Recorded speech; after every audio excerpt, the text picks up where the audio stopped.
Hello students, welcome to Aryabhatta College of Engineering and Research Center's e-Pathshala. Myself is Utkarsh Mathur from Civil Department. आज हम एक basic soil properties के numerical portion पर discuss करेंगे जो कि exam point of view से तो इम्पोर्टेंट है, साथ साथ अगर आप कोई कंपटीशन एग्ज़ाम की तैयारी कर रहे हैं तो उसमें भी अच्छी खासी इम्पोर्टेंस रखता है। So keep watching this video. तो हम स्टार्ट करने जा रहे हैं अपनी एक न्यूमेरिकल क्वेश्चन। इस प्रॉब्लम को मैं एक बार रीड कर देता हूँ। ये इंग्लिश और हिंदी दोनों में है, जो कि पॉलीटेक्निक और बीटेक दोनों स्टूडेंट्स के लिए बेनिफिशियल रहेगी। तो the sample of moist soil weights 21.5 kg and has a volume of 0.011 metre cube. ठीक है, तो कह रहा है कि नम मिट्टी के नमूने का भार 21.5 kg है तथा इसका आयतन या मात्रा 0.011 मीटर क्यूब है। After drying the sample of this soil in a thermostatically controlled oven for 24 hours at 1110 degree Celsius, its weight was found to be 17.5 kg। Then find out. ठीक है, इस मृदा के नमूने को थर्मोस्टेटिक रूप से नियंत्रित ओवन में 24 घंटे तक 110 डिग्री सेल्सियस पर सुखाने के बाद इसका भार 17.5 kg पाया गया। इस मृदा नमूने का मान ज्ञात कीजिए। ठीक है, वाटर कंटेंट यानी कि जलांश निकालना है, बल्क डेंसिटी यानी कि स्थूल घनत्व निकालना है, वॉइड रेशियो यानी कि रिक्तता अनुपात निकालना है, पोरोसिटी यानी संरद्धता निकालनी है, और डिग्री ऑफ सैचुरेशन यानी कि संतप्त की मात्रा हमें इस क्वेश्चन में फाइंड करनी है। और क्वेश्चन में अपने को स्पेसिफिक ग्रेविटी की वैल्यू दे रखी है, यानी कि विशिष्ट गुरुत्व की वैल्यू दे रखी है 2.7। इस क्वेश्चन को ढंग से देखें तो एक चीज़ मेंशन कर रखी है इसमें कि जो मॉइस्ट सॉइल सैंपल है उसको ड्राई करने के लिए थर्मोस्टेटिकली कंट्रोल्ड ओवन को यूज में लिया गया है। ठीक है, थर्मोस्टेटिकली कंट्रोल्ड ओवन का सिंपल मीनिंग ये है कि जिसमें आप टेम्परेचर कंट्रोल कर सकते हैं, और इसमें टेम्परेचर की रेंज दे रखी है 1110 डिग्री सेल्सियस और 24 आवर्स के लिए। अगर हम इंडियन स्टैंडर्ड कोड की बात करें 2720 पार्ट सेकंड, उसमें क्लियर मेंशन कर रखा है कि अगर आप वाटर कंटेंट निकालने जा रहे हैं सॉइल का, तो उस कंडीशन में आपको सॉइल को 24 आवर्स के लिए 105 से 110 डिग्री सेल्सियस के बीच में रखना होगा। ठीक है, ओवन के अंदर। और एक चीज़ और ध्यान रखनी है कि अगर आपके पास जिप्सम कंटेंट सॉइल या ऑर्गेनिक सॉइल है तो उस कंडीशन में जो आपका टेम्परेचर है वो कंट्रोल करना होगा आपको 60 to 80 डिग्री सेल्सियस के बिटवीन। क्योंकि हमारा जो एम है, जो हमारा टारगेट है, वो ये डिटरमाइन करना है कि वो सॉइल ने कितना वाटर होल्ड कर रखा है। हमारा एम ये नहीं होगा कि किसी सॉइल का स्ट्रक्चरल जो वाटर है उसको डिस्टर्ब करें, या किसी सॉइल का स्ट्रक्चर को हम डिस्टर्ब करें। जैसे कि बात करें अपन जिप्सम कंटेंट सॉइल, जिसमें जिप्सम का फॉर्मूला है CaSO4.2H2O, यानी कि जो इसका जो स्ट्रक्चरल फार्मूला है उसके अंदर ही वाटर मौजूद है। तो अगर हम 60 to 80 डिग्री सेल्सियस के बियॉन्ड जाएंगे, अगर उसकी टेम्परेचर को हमने 60 से 80 डिग्री सेल्सियस से अगर ज़्यादा पे हमने वेपोराइज़ किया, तो इसका क्लियर मतलब ये होगा कि आपके अंदर जो जिप्सम कंटेंट सॉइल है उसके अंदर का जो वाटर है, जो स्ट्रक्चरल वाटर है एक्चुअली, वो डिस्टर्ब हो जाएगा या वो वैनिश्ड हो जाएगा, फिनिश्ड हो जाएगा। तो आपका जो प्रोडक्ट है वो चेंज हो गया, जो जिप्सम था वो कैल्शियम सल्फेट बन गया। तो हमारा टारगेट ये नहीं होगा कि किसी भी सॉइल का स्ट्रक्चर डिस्टर्ब करे। हमारा टारगेट सिर्फ इतना है कि मॉइस्ट सॉइल सैंपल में से डिटरमाइन करे कि कितना वाटर कंटेंट प्रेजेंट है। तो इसलिए 105 से 110 degree for general type of soil, और जिप्सम कंटेंट सॉइल या ऑर्गेनिक सॉइल के लिए 60 to 80 डिग्री सेल्सियस के बीच में रखें। अब सॉल्यूशन को डिस्कस कर लेते हैं। सबसे पहले अपन डिटरमाइन करेंगे वाटर कंटेंट या जलांश, जिसका फॉर्मूला है wait of the moisture upon weight of the dry soil into 100 से मल्टीप्लाई इसलिए किया है क्योंकि वाटर कंटेंट कैलकुलेट होता है परसेंटेज में।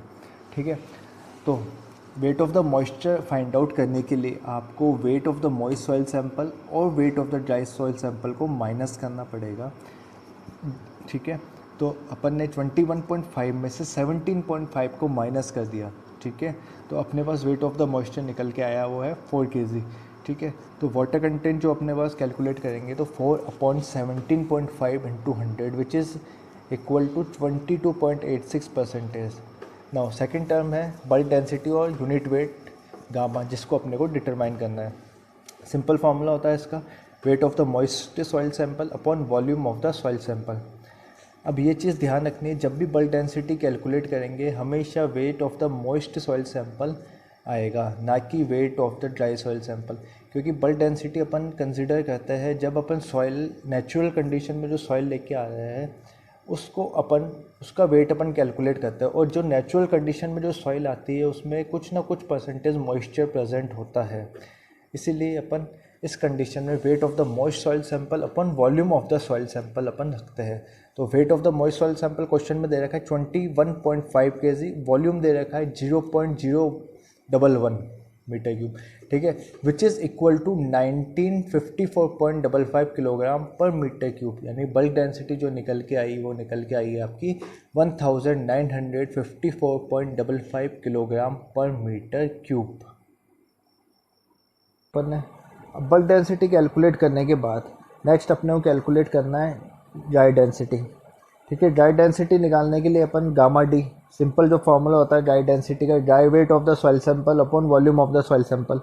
क्वेश्चन में दे रखा है dry weight of soil sample 17.5 kg दे रखा है, ठीक है। वॉल्यूम से डिवाइड कर देंगे 0.011 मीटर क्यूब, तो जब इसको कैलकुलेट करेंगे तो 1590.90 किलोग्राम पर मीटर क्यूब इसका आंसर आ जाएगा। इस तरह से अपन कैलकुलेट कर सकते हैं। एक तरीका और है ड्राई डेंसिटी निकालने की, कैलकुलेट करेंगे अपन रिलेशनशिप फार्मूले के थ्रू। तो हम देखेंगे इस फार्मूले में gamma D dry density, bulk density gamma, water content W.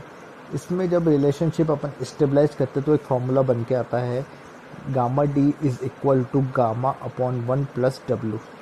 Gamma की वैल्यू यानी बल्क डेंसिटी की वैल्यू अपने पास है 1954.55, वाटर कंटेंट 22.86% में था तो उसको डेसिमल में कन्वर्ट कर दिया है, तो 1 प्लस 0.2286, जब इसको कैलकुलेट करोगे तो 1.2286 आएगा, ठीक है। जब इसको सॉल्व करेंगे तो अपना जो आंसर आएगा यानी ड्राई डेंसिटी निकल के आएगी वो आएगी 1590.88 किलोग्राम पर मीटर क्यूब, जिसको अप्रोक्स हम लिख सकते हैं 1590.90 किलोग्राम पर मीटर क्यूब, ठीक है। तो दोनों फार्मूले से अपन ने देख लिया, गामा डी के फार्मूले से, रिलेशनशिप फार्मूले से दोनों डेंसिटी इक्वल आ रही है। नाउ अब कंसिडर करते हैं वॉइड रेशियो निकालने पे।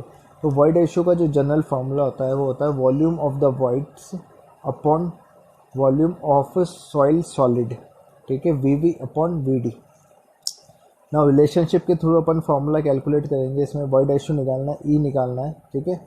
Specific gravity of soil sample into unit weight of water upon dry density of soil sample -1, ठीक है। स्पेसिफिक ग्रेविटी क्वेश्चन में दे रखी 2.7, यूनिट वेट होता है वाटर का 1000, ड्राई डेंसिटी अपन ने कैलकुलेट की 1590.90 -1। जब इसको सॉल्व करेंगे तो अपने पास जो वॉइड रेशियो निकल के आएगा 0.6971, विच इज़ अप्रॉक्स 0.71। इस तरह से हमने वॉइड रेशियो कैलकुलेट कर लिया है। नाउ कैलकुलेट करेंगे पोरोसिटी। पोरोसिटी का जनरल फार्मूला होता है volume of the voids upon total volume of soil sample, V upon capital V, ठीक है। अब पोरोसिटी और वॉइड रेशियो में जो रिलेशनशिप होता है वो होता है e upon 1 plus e, void ratio upon 1 plus void ratio. Void ratio अपन कैलकुलेट कर चुके हैं 0.70 अपॉन 1 प्लस 0.70, ठीक है, विच इज़ इक्वल टू 0.41। अब ये चीज़ ध्यान रखनी है कि पोरोसिटी कैलकुलेट होती है परसेंटेज में, तो अपनी जो वैल्यू आई है डेसिमल में उसको 100 से मल्टीप्लाई कर देंगे जो कि कन्वर्ट हो जाएगी परसेंटेज में। तो पोरोसिटी जो निकल के आई, ईटा की वैल्यू जो निकल के आई वो 41% अपने निकल के आई है। नाउ कैलकुलेट करेंगे degree of saturation. Simple S निकालने का formula water content into specific gravity upon void ratio. ये relationship S e equal to W G वाला रिलेशनशिप है। तो वाटर कंटेंट की वैल्यू अपने को दे रखी है 0.2286 into 2.7, specific gravity, void ratio अपना 0.70, ठीक है। तो जो इसकी जो वैल्यू निकल के आएगी 0.8817 डेसिमल में आएगी कैलकुलेट निकल के, बट ध्यान रखना है डिग्री ऑफ सेचुरेशन भी अपने को परसेंटेज में कैलकुलेट करना होता है, इसलिए इसको मल्टीप्लाई कर देंगे 100 के साथ। तो अपना जो डिग्री ऑफ सेचुरेशन निकल के आई वो निकल के आई है 88.17%। तो इस तरह से ये न्यूमेरिकल क्वेश्चन सॉल्व होता है। Thank you, have a nice day. और उम्मीद करता हूँ कि आप लोगों को क्वेश्चन के साथ साथ कुछ सॉइल इंजीनियरिंग के कंसेप्ट भी क्लियर हुए होंगे। Thank you very much.